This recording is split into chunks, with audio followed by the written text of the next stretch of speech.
Assalamualaikum warahmatullahi wabarakatuh. Waalaikumsalam warahmatullahi Waalaikumsalam wabarakatuh. warahmatullahi wabarakatuh. Waalaikumsalam warahmatullahi wabarakatuh.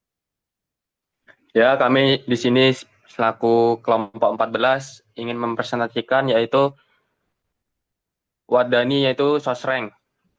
Langsung aja untuk materinya itu yaitu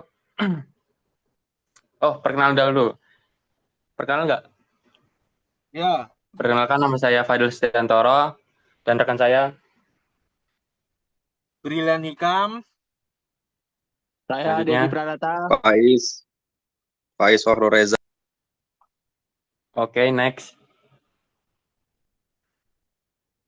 Ada konteks yaitu 74% UMKM tidak melakukan riset pasar, 50% gagal di tahun pertama karena tidak memahami pelanggan.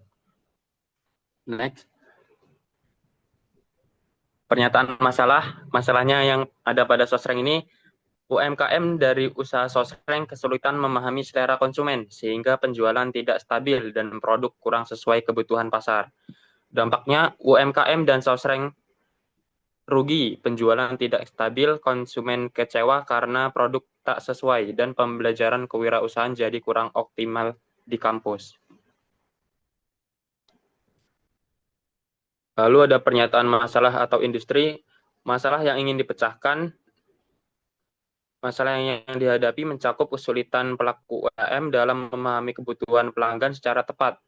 Mahasiswa yang kesulitan mengatur waktu antara akademik dan kegiatan lain. Keterbatasan akses informasi kesehatan di daerah terpencil. Pencari kerja pemula yang belum memahami kebutuhan industri, serta orang tua yang kesulitan memantau perkembangan. Lanjut aja. Adapun analisis masalahnya, yang pertama ini stakeholder yang terpengaruh. Anggota kelompok Sosreng terdampak karena sulit memahami selera konsumen sehingga produksi dan penjualan kurang optimal. Konsumen yaitu mahasiswa juga terdampak karena tidak selalu mendapatkan produk sesuai keinginan, harga, dan kualitas. Terdampak secara tidak langsung karena hasil praktik kewirausahaan menjadi kurang maksimal.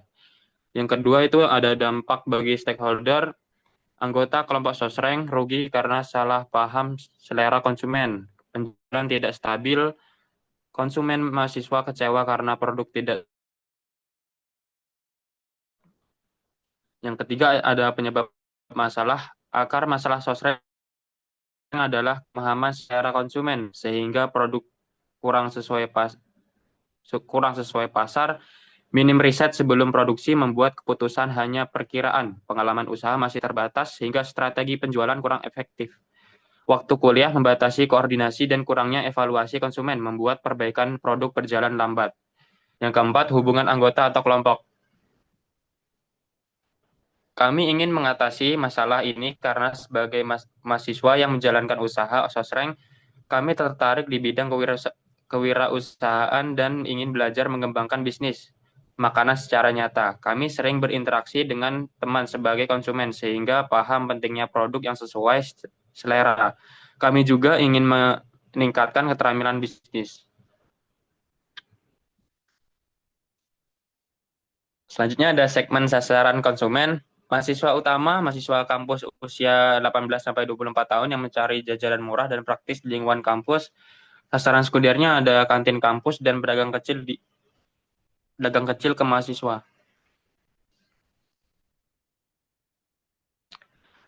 Selanjutnya ada segmentasi konsumen dan persona. Kelompok utama mahasiswa kampus usia 18-24 tahun yang mencari jajanan murah dan praktis di lingkungan kampus. Adapun kelompok sekunder kantin kampus dan pedagang kecil ke mahasiswa.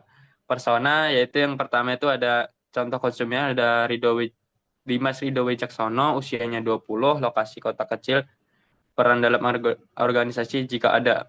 Oke, lanjut aja, next. Adapun profil pelanggan yang pertama itu pendidikannya lulusan sekolah menengah atas, jenis kelamin laki-laki, kerjaan mahasiswa, hobinya seni memasak dan kuliner. Sumber informasinya itu dari medsos. preferensi belanja sebagian besar online, kenyamanan dengan teknologi tinggi, medsos favorit yaitu TikTok, tempat berkumpul secara online favorit yaitu kantin jurusan. Selanjutnya ada job to be done and alternatif. Yang pertama itu ada fungsional, merasa lebih rileks di sela kesibukan, mengurangi stres saat tugas atau ujian, lebih semangat belajar, merasa puas setelah ngemil, menghindari kecewa karena rasa tidak enak, serta punya mood booster agar tetap nyaman dan tidak bosan. Yang kedua itu ada emosional, merasa lebih rileks di sela kesibukan, mengurangi stres saat ujian, jadi lebih semangat belajar, merasa puas dan senang setelah camilan tidak enak. Selanjutnya ada sosial, terlihat asik saat nongkrong, bisa menjadi camilan dan dengan teman mendapat respon positif karena bawa snack enak, dianggap punya selera bagus, tidak ketinggalan tren dan menciptakan suasana akrab saat kumpul atau kerja kelompok.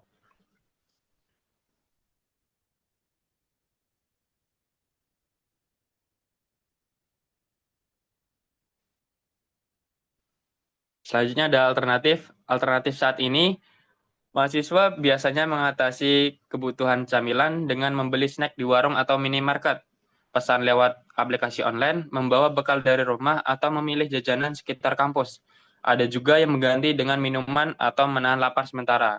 Kekurangan dari alternatif saat ini, mahasiswa sering merasa solusi camilan saat ini kurang memuaskan karena pilihan terbatas, rasa yang tidak konsisten, harga kadang tidak ramah kantong, dan kualitas kurang terjamin, terlalu berminyak atau kurang higienis. Selain itu, tidak semua mudah diakses atau praktis dibawa, sehingga kurang sesuai dengan kebutuhan mereka yang serba cepat.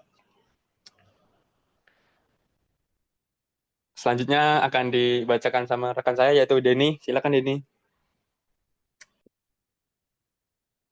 Oke, validasi masalah good daftar konsumen potensial atau wawancara pengguna. Nama Samuel, lokasi mahasiswa. Nama Fajar Pratama Putra, lokasi mahasiswa. Nama Yogi Waluyo, identitas mahasiswa.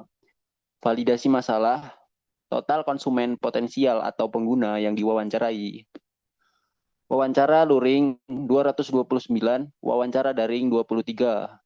Persen yang setuju bahwa masalah saat ini cukup penting bagi mereka untuk mencari solusi, yaitu 25. Yang tidak puas dengan alternatif saat ini 6. Kemudian solusi kami